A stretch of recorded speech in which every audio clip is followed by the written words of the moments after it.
नमस्कार दोस्तों, चलिए जान लेते हैं उत्तर प्रदेश के सभी पिछले की आज की ताजा बड़ी और महत्वपूर्ण खबरों को।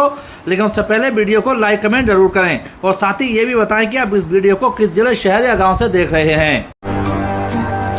यूपी में टॉपर रजनीश यादव से वसूली, डिग्रियां निरस्त, 1 लाख इनाम और टेबलेट होगा जब्त, सीएम ने किया था सम्मानित। यूपी संस्कृत बोर्ड 2026 के 12वीं टॉपर रजनीश यादव की डिग्रियां फर्जी शैक्षिक अभिलेखों के कारण रद्द कर दी गई हैं। नाम और जन्मतिथि बदलकर परीक्षा देने पर पुलिस ने उस पर केस दर्ज किया है। सरकार अब उसे मिले 1 लाख रुपए, टेबलेट और मेडल वापस वसूल करेगी। उत्तर प्रदेश संस्कृत बोर्ड की 12वीं की परीक्षा के टॉपर रजनीश यादव की डिग्रियां निरस्त कर दी गई हैं। अब टॉपर बनने पर दी गई सम्मान राशि भी वापस ली जाएगी। दरअसल प्रतापगढ़ के आसपुर देवसरा के बैदलपुर निवासी रजनीश ने संस्कृत बोर्ड की 12वीं की परीक्षा में टॉप किया तो उसे 1 लाख रुपए की सम्मान राशि, टेबलेट, मेडल और प्रशस्ति पत्र दिए गए थे। बाद में उसके पड़ोसी जगत प्रसाद ने शिकायत की तो जांच में उसके पूर्व के शैक्षिक अभिलेख फर्जी पाए गए और जन्मतिथि के साथ नाम में भी फेरबदल किया। ऐसे में अब प्रदेश माध्यमिक संस्कृत शिक्षा परिषद के निदेशक प्रताप सिंह बघेल ने उसके पूर्व मध्यमा हाई स्कूल और उत्तर मध्यमा इंटरमीडिएट के शैक्षिक डॉक्यूमेंट नष्ट कर दिए हैं। साथ ही पुरस्कार वापस लिए जाने के साथ सम्मान निधि राशि की भांति वसूल किए जाने का आदेश दिया है। थप्पड़बाज एसएसपी अविनाश पांडे शूटिंग में, योगी सरकार ने मेरठ से हटाकर दिया बड़ा संदेश। मेरठ में दलित छात्रा की हत्या के विरोध में हुए प्रदर्शन के दौरान लाठीचार्ज और थप्पड़ कांड से चर्चा में आए एसएसपी अविनाश पांडे को योगी सरकार ने मेरठ से हटाकर पुलिस मुख्यालय से संबंध कर दिया है। यूपी चुनाव से पहले योगी सरकार ने किया दलित समाज की नाराजगी को खत्म करने का दांव चला है। उत्तर प्रदेश की योगी आदित्यनाथ सरकार ने गुरुवार देर रात बड़ा प्रशासनिक फेरबदल किया। सूबे के 9 आईपीएस अधिकारियों के तबादले कर दिए गए हैं, जिनमें संभल के चर्चित आईपीएस के बिश्नोई और मेरठ में थप्पड़ कांड से चर्चा में आए एसएसपी अविनाश पांडे का नाम भी शामिल है। के बिश्नोई को संभल से स्थानांतरित कर बिजनौर जिले का कप्तान बना दिया गया है, जबकि अविनाश पांडे को मेरठ से हटाकर पुलिस महानिदेशक डीजीपी मुख्यालय लखनऊ में पुलिस अधीक्षक एसपी पद पर सम्मत कर दिया गया है।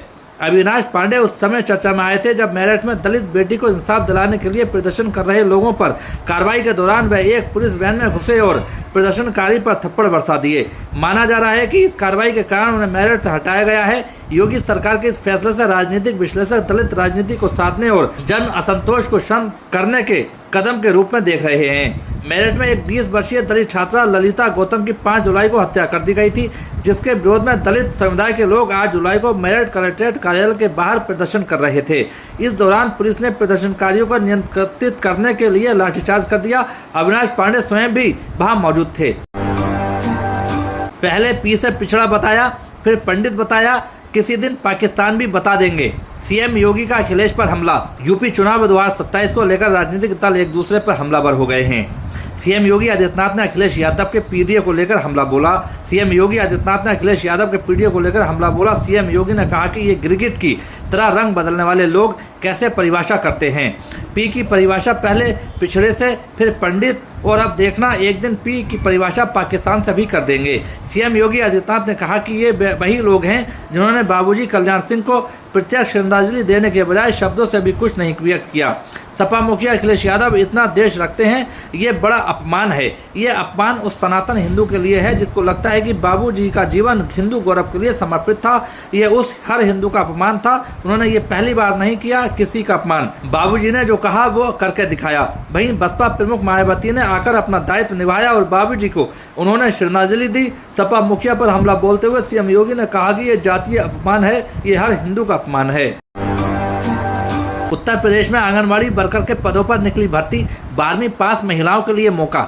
महिला एवं बाल विकास की ओर से उत्तर प्रदेश के झांसी जिले में आंगनवाड़ी वर्कर के 223 पदों पर भर्ती निकली है। जो उम्मीदवार झांसी में बतौर आंगनवाड़ी वर्कर के पदों पर नौकरी करना चाहते हैं वे ऑफिशियल वेबसाइट पर जाकर 7 सितंबर 2026 तक ऑनलाइन माध्यम से अप्लाई कर सकते हैं। इस भर्ती अभियान के जरिए झांसी के अलग अलग जिलों में योग्य उम्मीदवारों की नियुक्ति की जाएगी। सभी उम्मीदवारों को सलाह दी जाती है कि वे तय समय सीमा के भीतर आवेदन प्रक्रिया को अवश्य पूरा कर लें। पीएम किसान योजना का लाभ उठाने वाले किसानों के बच्चों को मिलेंगे 5-5 हजार।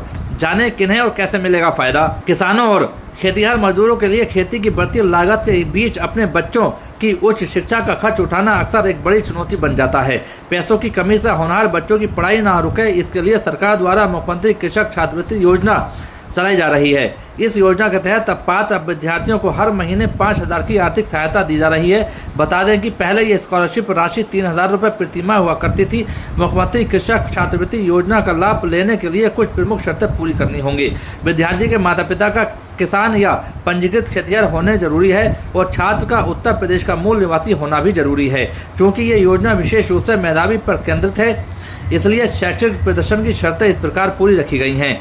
योजना का फायदा उठाने के लिए आवेदन के समय कुछ जरूरी डॉक्यूमेंट देना आवश्यक है। इनमें छात्र का आधार कार्ड, निवास प्रमाण पत्र, आय प्रमाण पत्र, पिछली कक्षा की मार्कशीट और बैंक खाते की पूरी डिटेल शामिल है। किसान होने के प्रमाण के तौर पर खतौनी या किसान बही और खेतिहर मजदूर होने की स्थिति में संबंधित श्रम कार्ड मांगा जा सकता है। मिलावट का ऐसा डर, अपनी ही बनाई मिठाई खाने से दुकानदार ने किया इनकार, एसडीएम ने उठवाकर फिकवाई। हमीरपुर जिले के मोदास कस्बे में खाद्य विभाग और प्रशासन की छापेमारी के दौरान अजीबोगरीब मामला सामने आया। यहाँ एक मिठाई विक्रेता ने अपनी ही दुकान की सिल्वर बर्क लगी मिठाई खाने से साफ इनकार कर दिया, जिसके बाद एसडीएम के निर्देश पर मिठाइयां फिकवाकर सैंपल जांच के लिए भेजे गए। यूपी के हमीरपुर जिले के मोदा कस्बे में त्योहारों के मद्देनजर एसडीएम और खाद्य विभाग की टीम ने मिलावटी मिठाइयों के खिलाफ छापेमारी की। जांच के दौरान मां वैष्णो जय भवानी स्वीट हाउस के संचालक अन्नी बाबा को अधिकारियों ने उनकी ही दुकान की सिल्वर बर्क लगी मिठाई खाने को कहा, लेकिन उसने खाने से साफ इनकार कर दिया। दुकानदार के इनकार करने पर एसडीएम करणवीर सिंह ने मिठाइयों के सैंपल भरवाए और मिठाइयां फिकवा दी। जिलाधिकारी के निर्देश पर हुई इस कार्रवाई का वीडियो अब सोशल मीडिया पर तेजी से वायरल हो रहा है। अपनी ही दुकान की मिठाई खाने से किया मना। छापेमारी के दौरान जब टीम मां वैष्णो जय भवानी स्वीट हाउस पहुंची तो वहां रखी मिठाइयों की जांच की गई। अधिकारियों ने सिल्वर बर्क लगी मिठाई का एक पीस दुकानदार अन्नी बाबा को खाने के लिए दिया। अधिकारियों के बार बार कहने के बावजूद उसने मिठाई खाने से मना कर दिया। इस घटना के बाद खाद्य पदार्थों की गुणवत्ता पर गंभीर सवाल खड़े हो गए हैं। चीनी के बाद दाल बिगाड़ेगी रसोई का बजट, आयात घटा, बुवाई भी रही कम, त्योहार से पहले मंडरा रहा महंगाई का संकट। चीनी की बढ़ती कीमतों की चर्चा खत्म नहीं हो पाई थी कि अब दाल के दाम पर बात शुरू हो गई है। भारत में दालों की कीमतों को लेकर चिंता बढ़ रही है। घरेलू उत्पादन में संभावित कमी और आयात घटने से बाजार में आपूर्ति पर दबाव बढ़ सकता है। 2026 के पहले 6 महीनों में देश में दालों का आयात 31.80 लाख टन रहा, जो पिछले साल की इसी अवधि के 32.27 लाख टन से 1.46% कम है। इसके साथ ही खरीफ सीजन में दालों की बुवाई का रकबा भी पिछले साल से कम है। अगर उत्पादन भी प्रभावित हुआ तो त्योहारी सीजन में दालों की कीमत बढ़ सकती है। दालों के आयात में कितनी कमी आई है? जनवरी से जून 2026 के दौरान तुअर का आयात 5 लाख टन रहा। भारत के तुअर की बड़ी आपूर्ति अफ्रीकी देशों से मिली।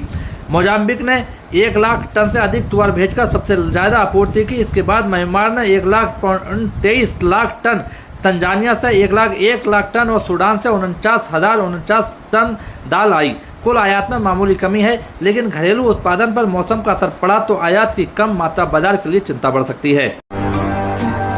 चलिए दोस्तों, आज के लिए इतना ही। उत्तर प्रदेश की सभी खबरों को जानने के लिए बने रहिए हमारे चैनल द यूपी न्यूज 92 में।